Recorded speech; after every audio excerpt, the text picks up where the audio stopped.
If Microsoft Word is showing a temp environment variable error, don't worry. This is usually a Windows user profile or system variable issue.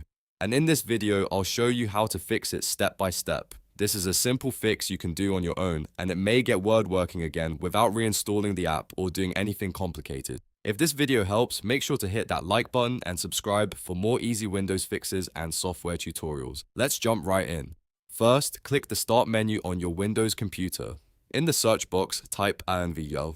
As you type, you should see an option called Edit the System Environment Variables. Click that option to open the System Properties window. Once that window opens, look for the button that says Environment Variables. This is where Windows stores the settings that control things like temporary files, user paths, and other system values that programs like Microsoft Word depend on.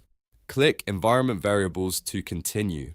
Now you'll see two sections, User Variables and System Variables. For this fix, we're going to work under User Variables. In that section, click New. A new window will pop up asking you to enter a variable name and a variable value.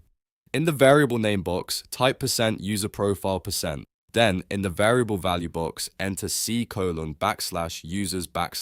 Make sure you replace with your actual Windows username on the computer. This part is important because Word needs the correct user profile location to find the right temp and local files. After entering both values, click OK to save it. Then click OK again to close the Environment Variables window, and click OK one more time if needed to exit the System Properties window. At this point, Windows has stored the new user variable, and that may resolve the Microsoft Word temp environment variable error. To make sure the change takes effect, close Microsoft Word completely if it was open, and then reopen it. If Word still had a background process running, restarting the app can help it recognize the updated environment settings. If the issue continues, you may also want to restart your computer once, just to make sure Windows reloads everything properly. This fix is especially useful if Word was failing because it couldn't read a valid user profile path or couldn't create temporary files correctly. And that's it. You've now added the environment variable that can help fix the Microsoft Word temp error. If this tutorial helped you, please hit like, subscribe, and turn on notifications so you don't miss more quick tech fixes.